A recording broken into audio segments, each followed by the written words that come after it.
우리에게 주시는 말씀은 사도행전 9장 10절에서 19절까지의 말씀입니다. 신약 성경 202면 사도행전 9장 10절에서 19절까지의 말씀,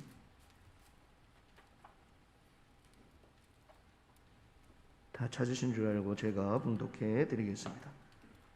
그때 다메섹에 아나니아라는 제자가 있더니 주께서 환상 중에 불러 이르시되 아나니아야 하시거늘 대답하되 주여 내가 여기 있나이다 하니 주께서 이르시되 일어나 직가라 하는 거리로 가서 유다의 집에서 다소 사람 사울이라 하는 사람을 찾으라. 그가 기도하는 중이니라. 그가 아나니아라 하는 사람이 들어와서 자기에게 안수하여 다시 보게 하는 것을 보았느니라 하시거늘 아나니아가 대답하되 주여 이 사람에 대하여 내가 여러 사람에게 듣사온즉 그가 예루살렘에서 주의 성도에게 적지 않은 해를 끼쳤다 하더니 여기서도 주의 이름을 부르는 모든 사람을 결박할 권한을 대제사장들에게서 받았나이다 하거늘 주께서 이르시되 가라.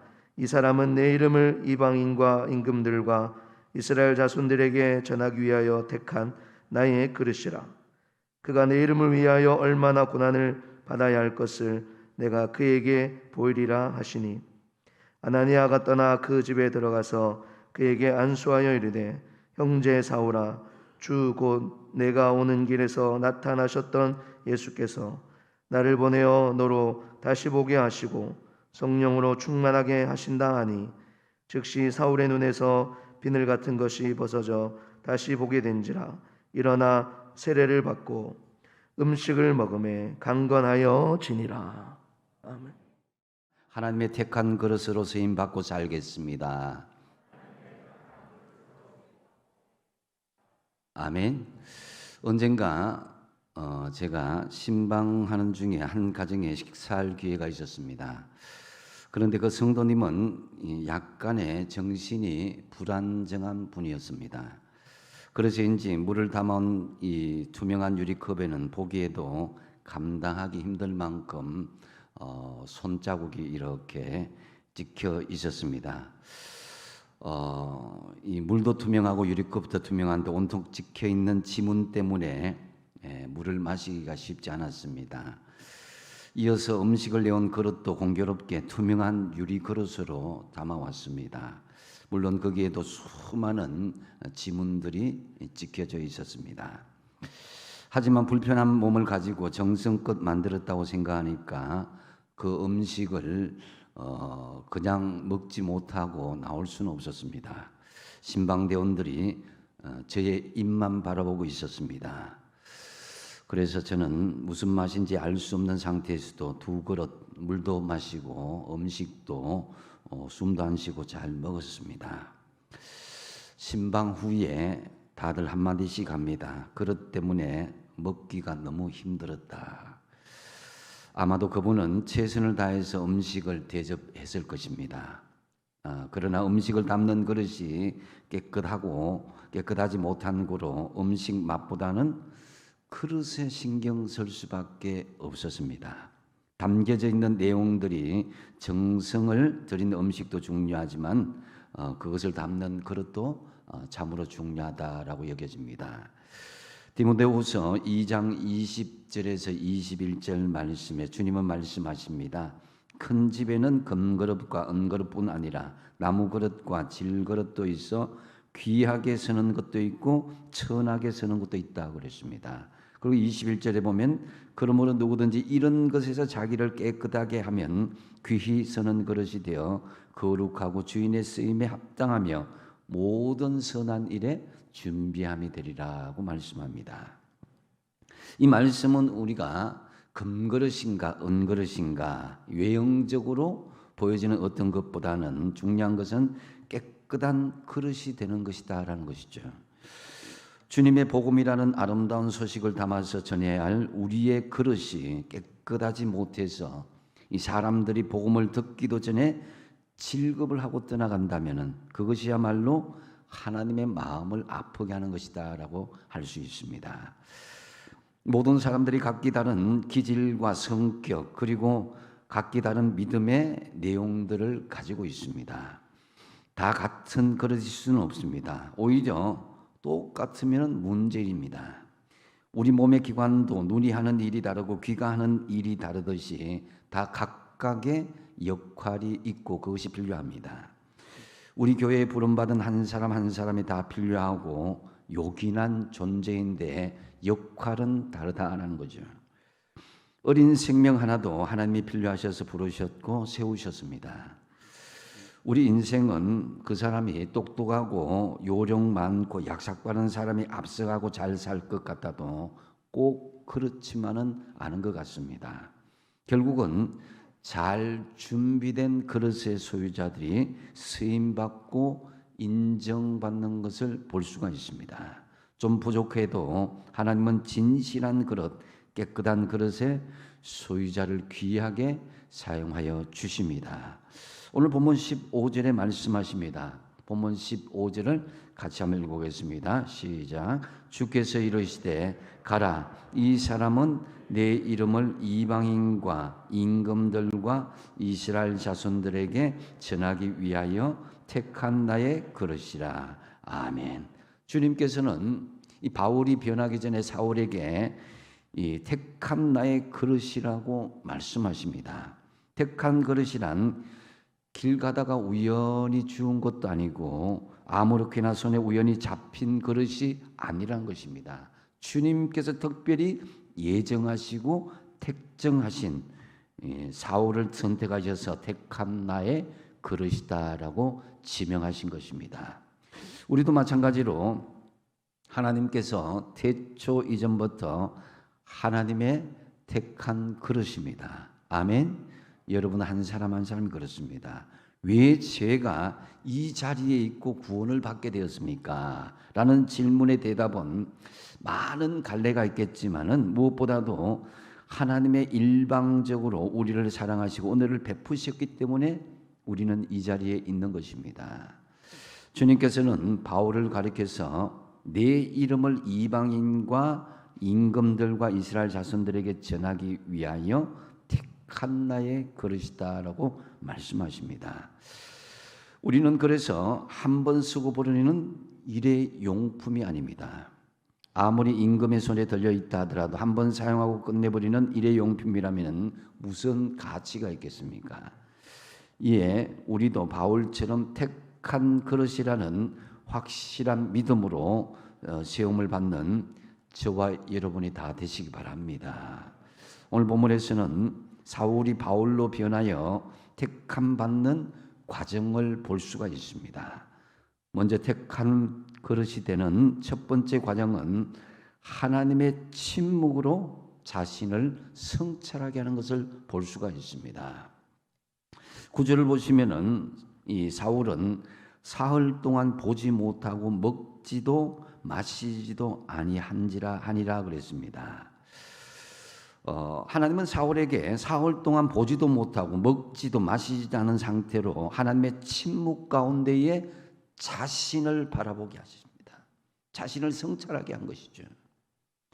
이 사흘이라는 기간은 성경적으로 볼 때 자신을 성찰하고 엄청난 돌이킴의 이 사인과도 같습니다.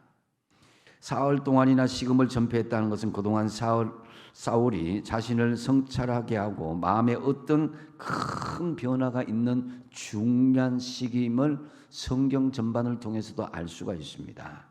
바로 이 사흘이라는 숫자는 물고기 뱃속에서 사흘을 보낸 요나의 이야기나 사흘 만에 다시 살아나신 예수님의 부활처럼 사건의 대전환을 예고하는 신호이기도 합니다. 요나에게 3일은 하나님의 침묵 가운데 자신을 깊이 성찰하게 만든 기간이었습니다. 우리도 마찬가지입니다. 하나님께서 우리를 온전한 택한 그릇으로 사용하기 위해서는 때로는 이 침묵의 연단 기간이 있음을 기억하십시오. 욥을 보시면 더 구체적으로 알 수가 있습니다. 욥기 23장 8절 9절 말씀해 보시면은 욥이 침묵하시는 하나님을 향하여서 절규하는 것을 볼 수가 있습니다. 그런데 내가 앞으로 가도 그가 아니 계시고 뒤로 가도 아니 계시고 그가 왼쪽에서 일하시나 내가 만날 수 없고 오른쪽으로 돌이키시나 배울 수 없다.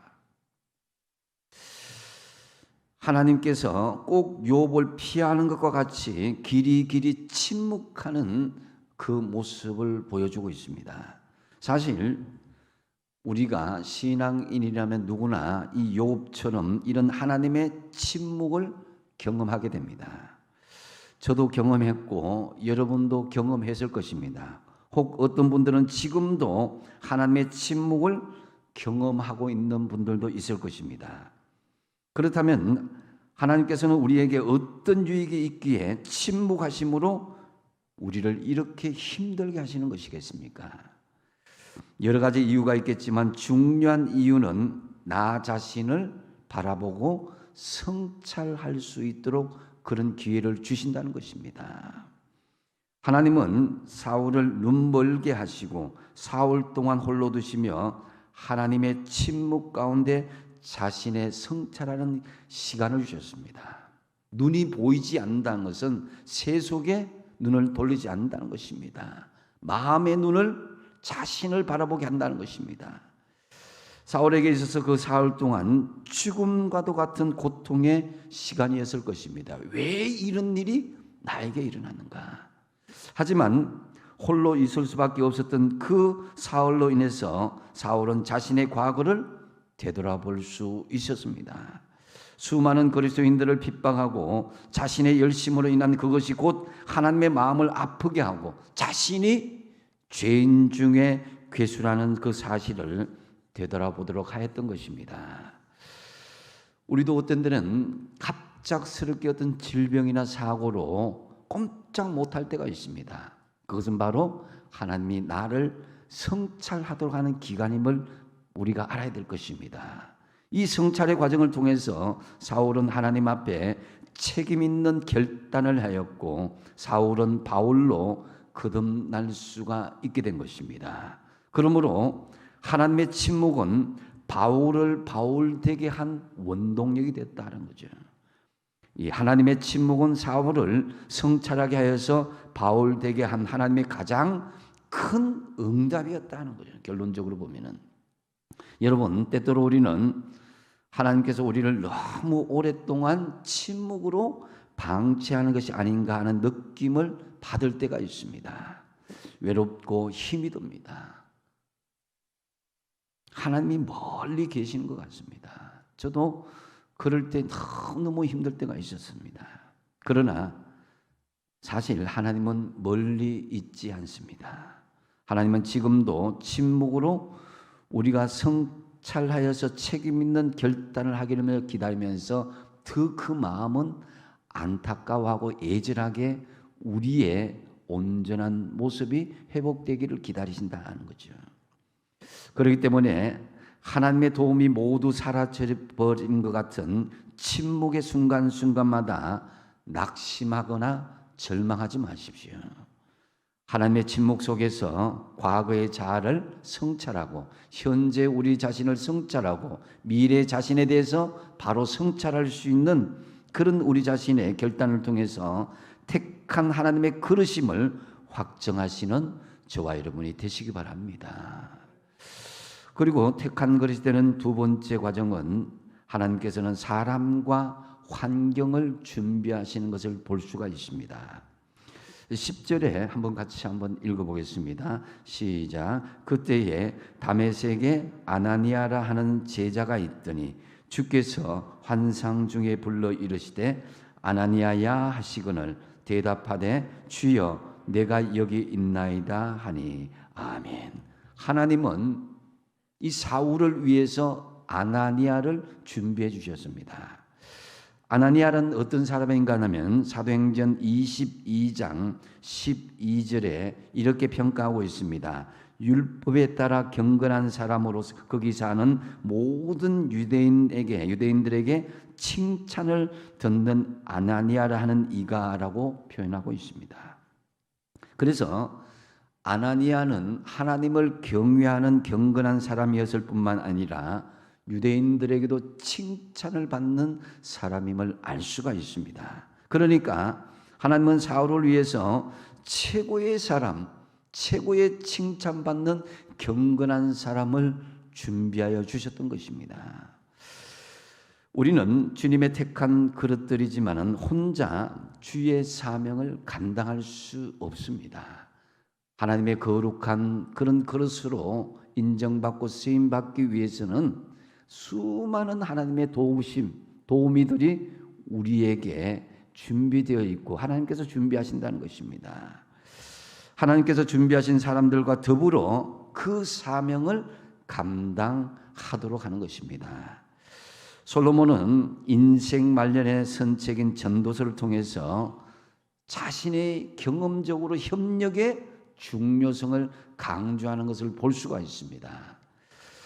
전도서 4장 12절 말씀에 한 사람이면 패하겠거니와 두 사람이면 맞설 수 있고 세 겹줄은 쉽게 끊어지지 않으냐 한다 그랬습니다. 우리는 주님의 택한 그릇으로 혼자 북치고 장구치고 하기보다는 하나님께서 준비하신 동력자들과 협력하는 것, 그 동력자들이 그냥 동력자가 아니라 하나님께서 준비하신 일꾼들과 협력하는 것이 중요합니다. 그런데 여기서 우리가 주목할 것은 하나님께서 준비하신 그 사람을 만나는 과정에 사울이 어떤 자세로 있었느냐 하는 것입니다. 사울은 하나님께서 준비하신 사람인 아나니아를 만날 때에 기도하는 중이었다라고 기록하고 있습니다. 11절 말씀에 주께서 이르시되 일어나 직가라 하는 거리로 가서 유다의 집에서 다소 사람 사울이라는 사람을 찾으라. 그가 기도하는 중이니라 말씀합니다. 이 사울이 머물고 있는 것은 직가 동서로 쭉 직진으로 길이 뻗어져 있는 길을 직가라고 그러죠.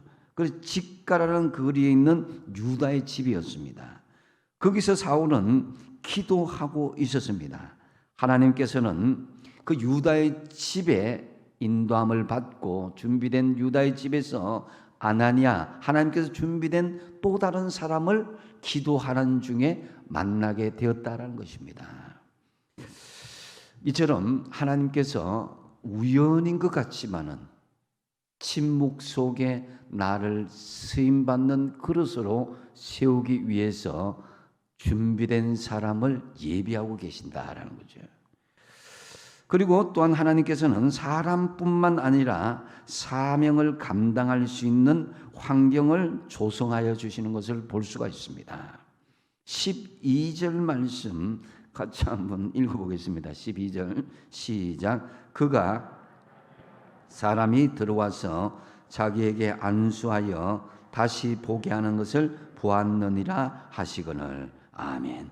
사울은 자신이 아나니아라는 사람의 안수를 통해서 눈을 뜨게 될 것이라는 것을 이미 하나님께서 알려주신 거예요. 막연히 아나니아를 만나게 한 것이 아니라 미리 하나님께서 예고하시고 환경을 조성하시고 준비하신 것을 볼 수가 있습니다. 사실 아나니아는 이 사울에 대한 감정이 그때까지만 해도 상당히 부정적이고 적대적인 감정이 많았습니다. 이 아나니아뿐만 아니라 대부분의 유대인들이 사울을 보는 관점이 그랬습니다. 13절 14절이 그렇습니다. 13절 14절에 보시면요, 한번 같이 한번 읽어보겠습니다. 시작. 아나니아가 대답하되 주여 이 사람에 대하여 내가 여러 사람에게 듣사온즉 그가 예루살렘에서 주의 성도에게 적지 않은 해를 끼쳤다 하더니 여기서도 주의 이름을 부르는 모든 사람을 결박할 고난을 대제사장들에게 받았나이다 하거늘. 아멘. 주님의 말씀에 아나니아는 이 일을 제기하고 있죠. 주변 사람들에게 듣자니 사울은 예루살렘에서 주의 성도들을 핍박하고 많은 해를 끼쳤을 뿐만 아니라 그 성도들을 결박한 고난을 대제사장에게 받았다라고 들었습니다라고 사실 근거에 의해서 이 일을 제기합니다. 사울은 그럴 만한 사람이 아니라는 것이죠. 이러한 아나니아와 그 주변의 유대인들의 그런 제기는 불신앙의 표현이라기보다는 그동안 사울의 횡포가 얼마나 극심했는지를 알 수가 있습니다. 사울은 예수 믿는 사람을 반대하는 핍박자요, 상종조차 하기 싫은 사람이었습니다. 이러한 부정적인 환경에서 하나님은 사울이 하나님의 택한 그릇이라는 긍정적인 환경을 하나님께서 만들어 주시는 것을 볼 수가 있습니다. 사람들의 마음을 바꿔 주시는 것이죠. 15절에 그래서 주께서 이르시되 가라, 이 사람은 내 이름을 이방인과 임금들과 이스라엘 자손들에게 전하기 위하여 택한 나의 그릇이다. 아나니아에게 말씀하시는 것이죠. 이 아나니아에게 사울은 핍박자에 불과했지만 주님께서는 택하신 그릇이란 것입니다. 우리가 보기에는 저 사람 도저히 예수 믿을 사람이 아닙니다 하는 그 사람이 우리 판단일 수도 있습니다. 누구든지 하나님의 택하신 그릇이 될 가능성이 있습니다. 하나님의 준비된 그릇이 되신 여러분, 하나님의 사명을 감당하려면은 환경을 탓하기 전에 환경을 준비하시는 하나님을 먼저 신뢰하시기 바랍니다. 택한 그릇으로 주님의 부름받은 우리 모두 이제부터 사람 타령하지 마십시오. 환경 타령도 하지 마십시오. 나의 계산이나 판단이나 경험이 아닌 모든 사람과 환경을 준비하시는 하나님을 먼저 신뢰하며 주신 사명을 믿음으로 잘 감당하시기 바랍니다. 그리고 택한 그릇이 되는 세 번째 과정은 고난을 주시되 성령으로 충만하게 하시는 것을 볼 수가 있습니다. 16절 말씀을 같이 한번 읽어보시겠습니다. 시작. 그가 내 이름을 위하여 얼마나 고난을 받아야 할 것을 내가 그에게 보이리라 하시니. 아멘. 사울을 택한 그릇으로 선택받을 때에 고난을 받아야 했습니다. 근데 주님은 친히 사울에게 어떻게 고난을 받아야 할 것인지를 보이시겠다라고 말씀하고 있습니다. 고난은 필연적인 과정으로 올 것임을 말씀하고 예고하시는 것이죠. 하지만 사울은 자신이 당하는 고난을 다 이해할 수가 없었습니다. 그래서 하나님은 하나님께서 사용하시는 고난의 의미를 알게 하기 위해서 그에게 보이리라. 이 말씀의 의미는 끊임없이 사울에게 그 현상이 일어난 것을 다 보여줌으로 설명하여 줄 것이다 라는 그런 의미입니다. 우리가 그렇습니다. 우리는 예수 믿고 난 뒤에 처음부터 하나님께서 주시는 고난의 의미를 다 알 수 없습니다. 때로는 도무지 이해할 수 없는, 나는 예수 잘 믿는데 예수 믿지 않는 사람보다도, 예수를 잘 믿지 못하는 사람보다도 고난이 내게 더 많이 닥칠 수도 있습니다. 그러나 시간이 지나면 지날수록 하나님께서 그에게 보이리라 하는 것처럼 하나씩 이해가 되기 시작합니다. 신앙의 깊은 단계에 들어가니까.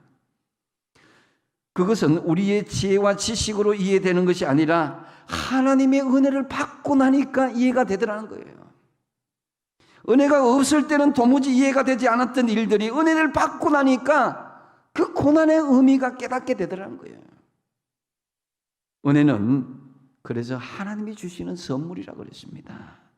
결국 하나님께서 우리에게 은혜를 주시는 목적은 고난의 의미가 무엇인지를 알게 하기 위해서다.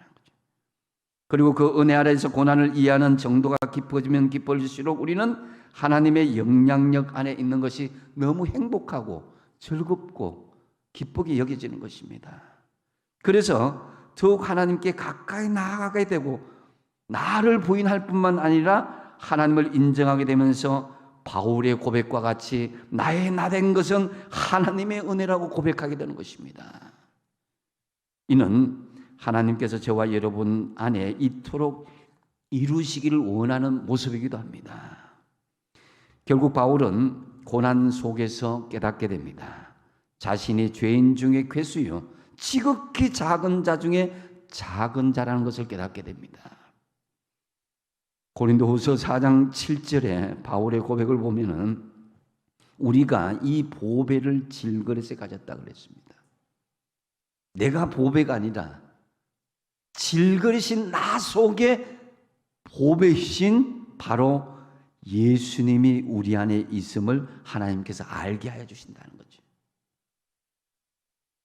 바울은 자신을 보배이신 예수님과는 전혀 비교할 수 없는 질그릇에 비유하고 있습니다. 심지어 바울은 고린도후서 4장 8절 9절에 이렇게 고백하고 있습니다. 같이 한번 읽어보겠습니다. 시작. 우리가 사방으로 우겨쌈을 당하여도 쌓이지 아니하며 답답한 일을 당하여도 낙심하지 아니하며 핍박을 받아도 버림받지 아니하며 거꾸로 뜨림을 당하여도 망하지 아니하고. 아멘.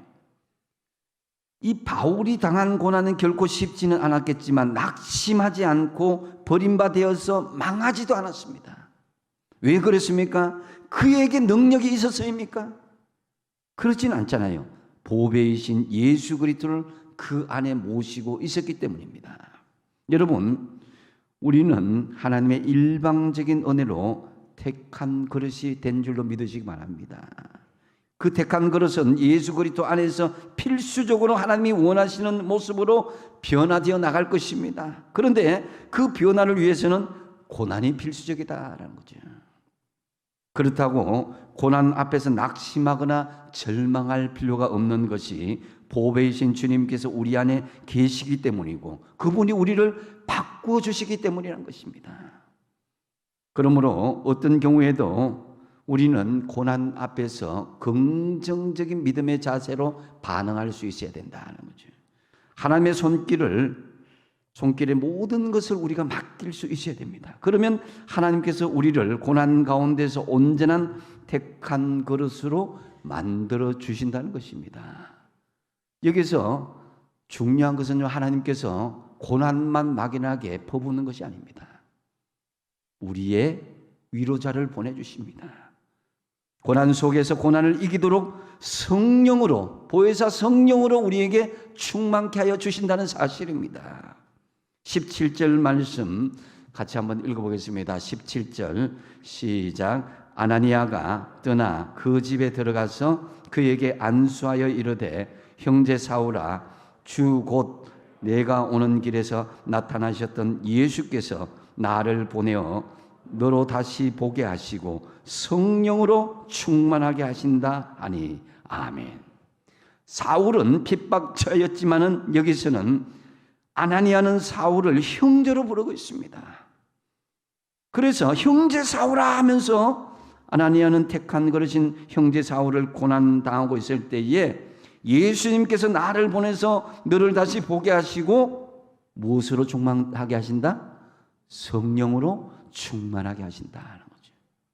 고난 받을 때 결코 외롭지 않도록 우리의 위로자가 되시고 우리 보호자가 되시고 우리의 인도자가 되시는 성령님이 우리와 함께 하시고 성령으로 충만하게 하신다. 할렐루야.